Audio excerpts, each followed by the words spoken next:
नमस्कार, मैं अर्चना चौधरी, हिंदी प्रवक्ता, और आज हम कर रहे हैं विसर्ग संधि। अभी तक हमने विसर्ग संधि के दो नियम सीखे। विसर्ग का ओ में परिवर्तन, दूसरा विसर्ग का रे में परिवर्तन। इस वीडियो में हम करेंगे तीनों शय से संबंधित और विसर्ग से संबंधित नियम। तो शुरू करते हैं विसर्ग संधि के अन्य नियम। विसर्ग का शय में परिवर्तन।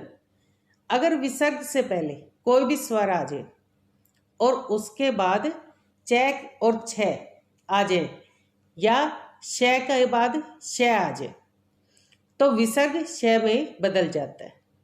जैसे दुह जमा चरित्र बना दुष्चरित्र। अब द में क्या है? ऊ स्वर है और उसके बाद विसर्ग है और चरित्र का पहला वर्ण है च।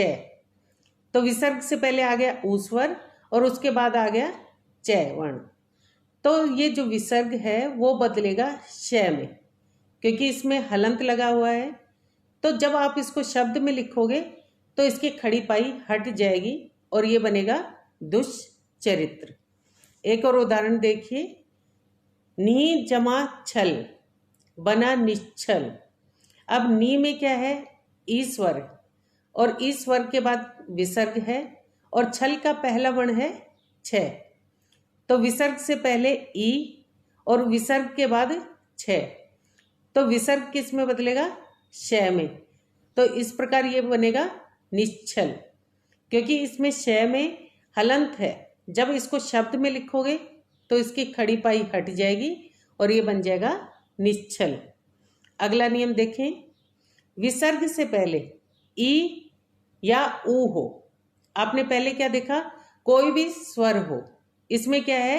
ई या ऊ हो और बाद में क, ख, ट, ठ, प, फ। अब आपने देखा क वर्ग के दोनों हो गए, ट वर्ग के हो गए और प वर्ग के दोनों हो गए। और पिछले नियम में क्या आ गए? च वर्ग के दोनों। और इसके अलावा इसमें शय हो तो विसर्ग का शय हो जाता है। जैसे नी जमा पाप बना निष्पाप। अब नी में क्या है? ईश्वर और उसके बाद क्या है? विसर्ग और उसके बाद पाप का पहला वर्ण प। तो विसर्ग से पहले ई और विसर्ग के बाद प। तो विसर्ग किस में बदल जाएगा? शय में, जिसमें स्वर नहीं होगा। और जब आप इसको शब्द में लिखोगे तो खड़ी पाई हट जाएगी और ये बन जाएगा निष्पाप। एक और उदाहरण देखिए। नी जमा कपट बना निष्कपट। न में क्या है? ईश्वर, उसके बाद विसर्ग आ गया और कपट का पहला वर्ण है क। तो विसर्ग से पहले ई और विसर्ग के बाद क। तो विसर्ग बदल जाएगा शय में, जिसमें स्वर नहीं होगा। और जब आप इसको शब्द में लिखोगे खड़ी पाई हट जाएगी और ये बन जाएगा निष्कपट। निष्कपट का संधि विच्छेद करो। तो आपको क्या करना है? आप देखोगे कि शय के बाद क्या है? क। तो जहां भी शय के बाद क आएगा तो आप शय को हटा दोगे और उसमें क्या लगा दोगे? नी के बाद विसर्ग। तो ये बन जाएगा नी जमा कपट। विसर्ग का स में परिवर्तन। विसर्ग के बाद त या स आ जाए तो विसर्ग का क्या हो जाएगा? स हो जाएगा। जैसे नी जमा तेज बना निस्तेज। अब नी में क्या है? ईश्वर और उसके बाद क्या है? विसर्ग और तेज का पहला वर्ण है त। तो विसर्ग के बाद है त। तो विसर्ग किस में बदल जाएगा? स में। स में हलंत होगा। जब आप इसको शब्द में लिखोगे तो ये हलंत हट जाएगा और ये बनेगा निस्तेज। एक और उदाहरण देखिए। नमः जमा ते बना नमस्ते। अब इसमें नम के बाद क्या है? विसर्ग और ते यानी तय वर्ण आ गया। तो विसर्ग के बाद तय आ जाता है तो वो विसर्ग किस में बदल जाता है? स में। जब आप शब्द में लिखोगे तो ये बन जाएगा नमस्ते। नमस्ते का अगर आपको संधि विच्छेद करना हो तो स के बाद आप देखोगे कि तय आया हुआ है, तो फिर उस स को हटा दोगे और उसकी जगह क्या लगा दोगे? विसर्ग। और ये बन जाएगा नमः जमा ते। विसर्ग का किस प्रकार से लोप होता है? ये तो थे तीनों से संबंधित नियम। अब आता है विसर्ग से संबंधित नियम। यदि विसर्ग से पहले ए या आ हो और बाद में ए या आ के अलावा अन्य कोई भी स्वर आ जाए तो विसर्ग का लोप हो जाता है। जैसे अतः जमा एव बना अतएव। अब देखोगे तय में क्या है? ए स्वर और उसके बाद विसर्ग है और एव का पहला वर्ण है ए, तो विसर्ग के पहले ए और विसर्ग के बाद भिन्न स्वर ए। विसर्ग है वो क्या होगा? गायब हो जाएगा और ये बन जाएगा अतएव। एव शब्द आ गया और ये कहा जाए कि इसका संधि विच्छेद करो, तो आप देखोगे अत में तय है, तय में क्या है? ए है, ए के बाद ए आया हुआ है, तो आप क्या करोगे? अत के बाद विसर्ग लगा दोगे और ये बन जाएगा अतः जमा एव।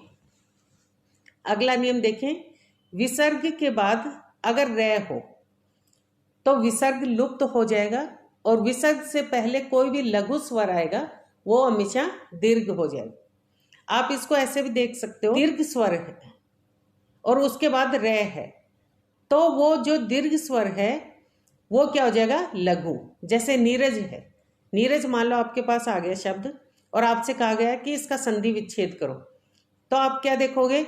नीरज में क्या है? न में ई दीर्घ है और उसके बाद रै आ गया, तो दीर्घ ई के बाद रै आ जाता है, तो आपको क्या करना है? सिर्फ नी को क्या कर दोगे? लघु कर दोगे और उसके बाद विसर्ग लगा दोगे और ये बन जाएगा निहि जमा रज।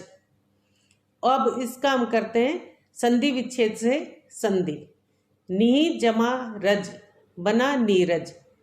वो देखें न में क्या है? ई स्वर है और रज का पहला वर्ण क्या है? रै, तो ई स्वर के बाद क्या है? विसर्ग है। आपको सिर्फ इतना ध्यान देना है कि विसर्ग से पहले लघु वर्ण हो और उसके बाद रै वर्ण, तो क्या होगा? जो लघु वर्ण है वो क्या हो जाएगा? दीर्घ हो जाएगा। बाकी इसमें कोई भी बदलाव नहीं आएगा।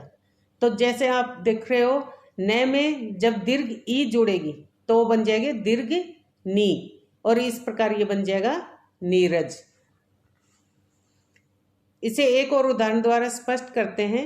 निहि जमा रस बना नीरस। अब नी में क्या है?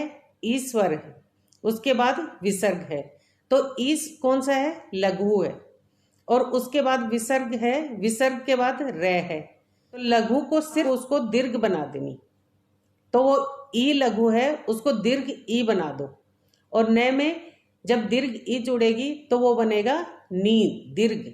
इस प्रकार ये बन जाएगा नीरस। अभी तक हमने देखा कि विसर्ग का लोप होता है, लेकिन इस नियम में हम क्या करेंगे कि विसर्ग में कोई भी बदलाव नहीं आता। नियम देखेंगे, विसर्ग के आगे कै या ख हो या पै फै हो तो विसर्ग में कोई भी बदलाव नहीं आता। जैसे प्रातः जमा काल बना प्रातः काल। अब इसमें तय के बाद क्या है? विसर्ग है और काल का पहला वर्ण है कै। शब्द को ऐसे कैसे लिख दो? प्रातः काल। अभी तक हमने सीखे विसर्ग संधि के नियम। अब आप ये देखिए कि विसर्ग संधि में कुल कितने नियम होते हैं। बच्चों इसमें नियम होते हैं 8 और कौन कौन से होते हैं? वो विसर्ग शब्द में ही छुपे हुए हैं। पहला है वी वर्ण, तो वी मतलब विसर्ग, तो विसर्ग से संबंधित 3 नियम होते हैं इसमें, जिसमें 2 में विसर्ग लुप्त हो जाएगा और 1 में उसमें विसर्ग में किसी भी प्रकार का कोई बदलाव नहीं आएगा। फिर अगला वर्ण है स। स यानी तीनों स से संबंधित एक एक नियम होते हैं, तो इस प्रकार 3 नियम स से संबंधित हो गए। फिर है वर्ण रै, तो रै का होगा 1 नियम और इनके अलावा एक और नियम होगा, वो होगा ओ का नियम। तो इस प्रकार ये कुल मिलाकर हो गए 8 नियम। ओ और रै से संबंधित जो नियम होगा बच्चों वो सबसे ज़्यादा महत्वपूर्ण होता है और प्रतियोगी परीक्षा हो या कोई और परीक्षा हो उसमें इस नियम से संबंधित प्रश्न पूछे जाते हैं। तो अब आपको ये पता चल गया कि विसर्ग संधि में कौन कौन से नियम होते हैं। अब हमें ये देखना है कोई संधि और उसमें हमें करना है उसका संधि विच्छेद। तो हम कैसे पहचानेंगे कि ये विसर्ग संधि है या नहीं है। मान लो तीनों स आ जाए और उनसे पहले स्वर रहित स लगाओ तो इसका मतलब है वो विसर्ग संधि है। उदाहरण द्वारा स्पष्ट करते हैं, जैसे दुशासन। अब इसमें देखोगे दू के बाद दो श है, तो अब इसमें आपको पता चल गया कि ये विसर्ग संधि का उदाहरण है। उसका विच्छेद करना है तो सिर्फ क्या ध्यान रखना है कि जो स्वर रहित श है उसकी जगह आप विसर्ग लगा दो, तो ये बन जाएगा दूह जमा शासन। इसी प्रकार दुस्साहस। दुस्साहस में क्या है, दू के बाद क्या आ गया, दो से आ गए, तो यानी ये विसर्ग संधि का उदाहरण है। अब आपको क्या करना है, स्वर रहित स को हटा दो और उसकी जगह विसर्ग लगा दो और ये बन जाएगा दूह जमा साहस। कि सिर्फ स आए, तीनों में कोई भी स आ जाए तो कैसे पहचानोगे कि ये विसर्ग संधि का उदाहरण है। तो आपको ये देखना है कि स के बाद कोई भी स हो उसके बाद अघोष व्यंजन हो। अघोष व्यंजन क्या होता है, क ख च छ ट ठ त थ प फ, यानी प्रत्येक वर्ण के पहले और दूसरे वर्ण को क्या कहते हैं, अघोष व्यंजन। तो उसके बाद किसके बाद, श के बाद कोई भी श हो और उसके बाद ये अघोष व्यंजन में से कोई वर्ण हो कि वो विसर्ग संधि है। और ऐसे समय में आप वो श को हटा दो और उसकी जगह विसर्ग लगा दो तो वो उसका हो जाएगा संधि विच्छेद। जैसे निश्चय, आप देखोगे श के बाद क्या है, च है, तो श के बाद क्या आ गया, अघोष व्यंजन। तो आपको क्या करना है, श हटाना है, उसकी जगह विसर्ग लगाना है और ये बन जाएगा निहि जमा च। अब आ गया मान लो ऐसा कोई वर्ण जैसे दुर्बुद्धि, तो आपको क्या देखना है कि र के बाद सघोष व्यंजन आ जाए।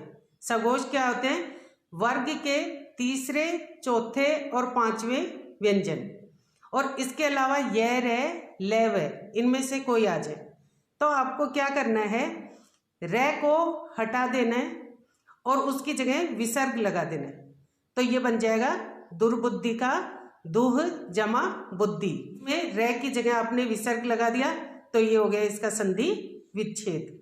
अब ऐसे ही अगर मान लो ओ आ जाए कहीं, जैसे मनोभाव, अब आप देख रहे हो इसमें ओ लगा हुआ है, तो उसके बाद अगर सघोष व्यंजन है और या ये रे ले वे या है ए या आ, इनमें से कोई भी आ जाए तो ये समझो कि वो क्या है, विसर्ग संधि का उदाहरण है।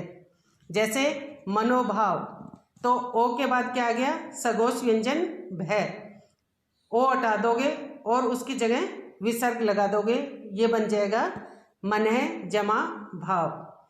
कि ये है संधि से संधि विच्छेद करना। अब मान लो संधि विच्छेद आ गया और आपको करना है उसका संधि, तो आपको कैसे पता चलेगा कि कौन सा स लगाना है। तो उसके लिए नियम देखिए बच्चों, सबसे पहले हम स का ही नियम करके देखते हैं। च छ आएगा, श शलगम वाला लगेगा, क ख ट ठ प फ आएगा तो श षटकोण वाला लगेगा, तैल आएगा तो स लगेगा स्लेट वाला। ये है जब आप संधि विच्छेद से संधि करोगे। तरफ ए आए और दूसरी तरफ हो तीसरा चौथा पांचवा या ये रे ले वे आ गया तो आप उसका बना दोगे विसर्ग का ओ। लेकिन ए आ के अलावा विसर्ग से पहले भिन्न स्वर आ जाए और दूसरी तरफ वही तीसरा चौथा पांचवा ये रे ले वे हो तो आपको ओ नहीं बनाना है, उसकी जगह आपको रे बनाना है, यह आपको ध्यान रखना है। लेकिन आपको इसके साथ ये भी ध्यान रखना है कि ए आ हो एक तरफ और उसके बाद विसर्ग हो, और है ए आ हो तो आपको उसको ओ बनाना है। विसर्ग से पहले ए आ हो और उसके बाद कोई भिन्न स्वर हो तो ऐसी स्थिति में विसर्ग लुप्त हो जाएगा। लेकिन विसर्ग से पहले कोई भी लघु स्वर है और उसके बाद रे है तो आपको क्या करना है, उस लघु को दीर्घ बनाना है, बाकी उसमें किसी भी प्रकार का कोई परिवर्तन नहीं करना, सिर्फ विसर्ग को लुप्त कर दोगे। जब विसर्ग के बाद कैक है या पैप है हो, तो विसर्ग में कोई भी परिवर्तन नहीं होता, वो ऐसे ही लग जाता है। अब हम करते हैं विसर्ग संधि का अभ्यास। निहि जमा पक्ष बना निष्पक्ष, निहि जमा चिंत बना निश्चिंत, अधय जमा पतन अधय पतन, निहि जमा रव नीरव, दुह जमा कर बना दुष्कर, श्रेय जमा कर श्रेयस्कर, मनः जमा तेज मनस्तेज। इस प्रकार आप ऐसे ही और उदाहरणों द्वारा विसर्ग संधि का अभ्यास कर सकते हो। उम्मीद है आपको ये वीडियो पसंद आया होगा और मैंने आपको विसर्ग संधि को थोड़े आसान तरीके से समझाने का प्रयास किया है।